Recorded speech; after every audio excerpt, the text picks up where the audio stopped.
Boa tarde a todos e a todas. Que bom que é estar aqui no centro do Porto, no seu coração, com os candidatos e as candidatas do Bloco e com todos aqueles e aquelas que nos apoiam e querem apoiar. Ouvir o Renato, a Carla, o Silvestre, a Ana Filipe, o Nuno e o Bruno é confirmar uma certeza, a de que estou no lugar certo e com o apoio partilho aquela estrada que já faço há tantos anos e há tanto tempo e com que tenho feito agora uma magnífica campanha. Deixem-me contar-vos o que temos e o que eu tenho pessoalmente aprendido e compreendido nestas horas intensas de campanha na cidade do Porto. Compreendemos com o Pedro Lourenço, em Aldoar, Foz de Douro e no Vigilde, que é possível fazer frente às negociatas e aos obscuros favores imobiliários que prejudicam o Porto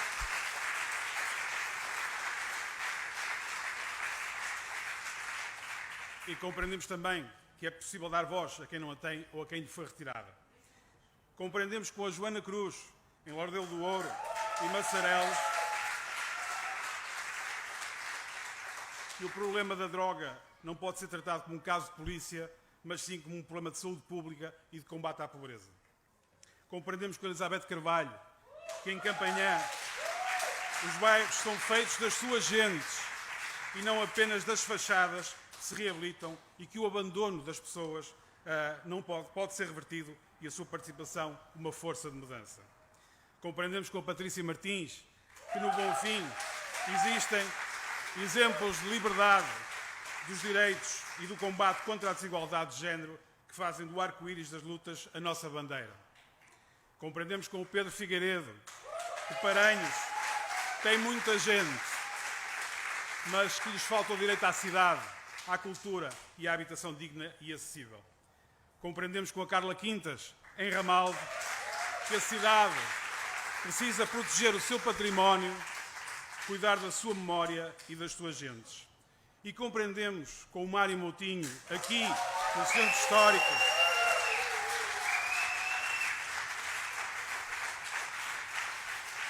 quem joga em casa é sempre este fantasma. Compreendemos aqui no Centro Histórico que a alegria casa bem com a competência de quem conhece a sua terra e enfrenta os oportunistas que, uma vez órfãos do apoio de Rui Moreira, agora se acolhem debaixo da asa da extrema-direita. Falo do Fonseca, caso não tenham dado conta. Compreendemos e reforçamos a convicção de que com a Susana Constante Pereira, o Rui Nova, a Elizabeth Carvalho e, desejavelmente, com muitos outros e outras, continuaremos a contar com uma energia inabalável na luta pelas nossas propostas na Assembleia Municipal. Compreendemos que com estes candidatos e candidatas, em cada freguesia do Porto, na Assembleia Municipal, o Bloco está bem representado e isso é um seguro coletivo para os próximos 4 anos. E compreendemos também aquilo a que eu designo o contentamento descontente dos cidadãos desta cidade. E passo a explicar. Aquilo que temos encontrado nas conversas com as pessoas todos os dias é este misto agridoce entre uma ideia de contentamento, porque a cidade é muito famosa, tem muitos turistas, as pessoas gostam da nossa cidade e isso acaba por ser um orgulho para nós, mas é um contentamento muito descontente, porque nada disso, de facto, é feito em benefício das pessoas da cidade. Antes, pelo contrário, as expulsa, as trata mal e nem sequer as quer ouvir.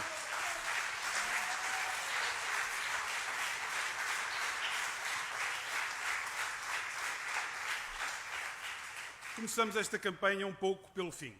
O fim de uma pandemia longa, dura, marcante e ameaçadora. Uma pandemia que nos exigiu tanto em cada casa, em cada comunidade, em cada cidade. Num Porto que já passou por tantas provações, 120 anos depois de Ricardo Jorge aqui ter revirado as ruas e casas, numa luta sem quartel pela limpeza que garantisse a salvação contra a peste bubónica, resistimos e vencemos mais esta ameaça coletiva. E quão importante teria sido se tivéssemos podido contar na Câmara Municipal com um Presidente à altura destas circunstâncias. Sabem bem,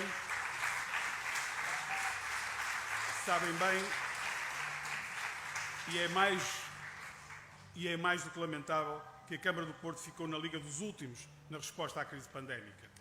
Enquanto as pessoas se refugiavam em suas casas e outros se esperavam pelo direito a um abrigo digno, a primeira medida de Rui Moreira foi não garantir o teto a quem mais precisava, mas sim apressar-se em suspender o regulamento do alojamento local, permitindo mais casas capturadas pelo negócio, numa senha de salvar o mercado. Enquanto o Serviço Nacional de Saúde dava provas da sua força, Rui Moreira preocupou-se em montar o único consórcio de vacinação que abriu a porta aos privados de saúde, com os resultados que infelizmente conhecemos. Enquanto a pobreza aumentava e as desigualdades castigavam o Porto, Rui Moreira continuou a destinar meros 3,6% do seu orçamento em medidas e programas de ação e solidariedade social, recusando por cegueira ideológica, por exemplo, criar a tarifa social da água, que de forma automática beneficiaria 19 mil famílias. É verdade. A resposta que nos dá o Executivo Municipal de Rui Moreira e ele próprio, permanentemente, é que a água no Porto é muito barata. É muito barata. É muito barata para ele, é muito barata para mim e é muito barata, de facto, para muitas pessoas. Mas é muito cara para os idosos que têm uma pensão de 70 e 80 euros, dívidas na farmácia e para quem 9 euros de conta d'água é muito, muito dinheiro.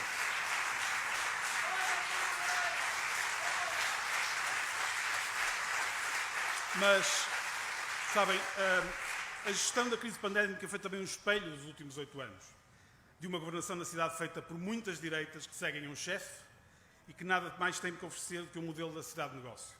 Um modelo que, pelas suas opções de gentrificação à mercê da especulação imobiliária, se transformou num autêntico tsunami para os concelhos vizinhos e muito mais do que isso. Muitas das críticas e dos problemas detectados aqui pelos concelhos vizinhos do Porto são também consequência desta expulsão das pessoas e da precariedade que levam para os outros concelhos e, portanto, a cidade do Porto tem enormes responsabilidades naquilo que está a passar em termos de preços da habitação e de disponibilidade de habitação nos outros concelhos. Portanto, o castigo que esta cidade merece deve ser generalizado a muitos outros concelhos, embora só os portuenses possam votar aqui no Porto. Mas é pena. Deviam poder votar também nos outros concelhos porque estão a pagar a fatura de Rui Moreira.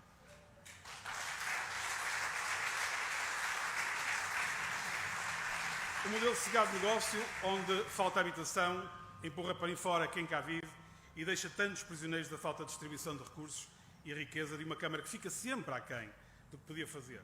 Um modelo que, como não me canso de dizer, cria e engorda ricos, mas não cria riqueza. E sim, o Bloco foi oposição a este modelo e a estas escolhas. Fomos oposição a uma monocultura de turismo, sem planeamento e baseada em salários baixos e na precariedade laboral. Fomos oposição à entrega de privados de equipamentos como o pavilhão Rosa Mota e não desistimos de uma política cultural verdadeiramente participada e totalmente livre da sua criação. Não desistimos da cidade e fomos mesmo a única oposição à esquerda que não viabilizou os orçamentos tão pouquinhos do Rui Moreira. Não desistimos do Porto e por não desistimos é que também não nos podemos calar. Dia 26, os portuenses vão votar sem saber se daqui a uns meses, em 2022, Rui Moreira manterá o seu mandato como Presidente da Câmara Municipal do Porto. Sem saber que guerras e instabilidade criará o CDS e a Iniciativa Liberal, apoiantes ferrenhos do atual Presidente, nas lutas pela sucessão. Acusado e indiciado pelo crime de prevaricação pelo Ministério Público, Rui Moreira deve ainda uma explicação à cidade e aos eleitores. E este era o momento para o fazer. Deve uma explicação à cidade do porquê que assinou uma procuração para um acordo que garantiu, em 2014, pela primeira vez, numa contenda de décadas, que a sua família passaria a ter direito a uma indenização caso o Presidente Rui Moreira não concedesse, em sede do Plano Diretor Municipal, capacidade construtiva aos terrenos da Selminho. É isto que é preciso explicar. Felizmente, a Justiça comprovou que o terreno era público. E não foi Rui Moreira que foi comprovar que o terreno era público e salvar o terreno para a posse pública, como agora afirma, anulando assim o acordo. Mas nada apaga nem apagará a assinatura de Rui Moreira naquela procuração que pela primeira vez concedeu à sua família o direito a lucrar com os cofres municipais à conta de um terreno que, afinal, nem era seu.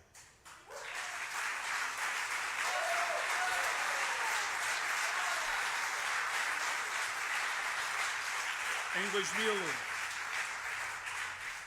2017, e trago de volta João Semedo, que tanta falta nos faz, e que bom que todos conseguimos hoje voltar a trazê-lo para aqui desta forma. Dizia João Semedo, em 2017, o caso Selminho é grave. Não é uma invenção nem do Bloco de Esquerda, nem da comunicação social. Tenho insistido no esclarecimento dos pontos mais melindrosos. O que é negro, aliás, mesmo muito obscuro, é Rui Moreira recusar-se a este esclarecimento, o que só agrava as fundadas suspeitas que recaem sobre a sua atitude, participação e decisões neste caso. Estranho seria que o caso Selminho não fosse tema de debate eleitoral. Uma campanha é o tempo para todos os esclarecimentos, dizia João Semedo.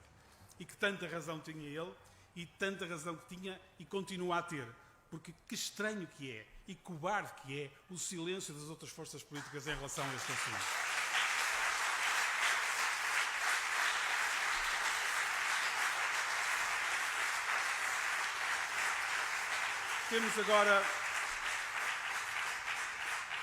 Temos agora ainda 5 dias de campanha pela frente. 5 dias para juntar forças em torno deste projeto que garanta que a esquerda socialista e combativa possa estar representada na Câmara Municipal e em todos os órgãos autárquicos. Um vereador de Bloco é mesmo a melhor garantia contra a arrogância e prepotência da maioria absoluta. Peço-vos, por isso, essa confiança e mais este esforço. Sei que é possível um Porto que combate as desigualdades e a pobreza em todas as suas formas e manifestações e que se dotará de um plano de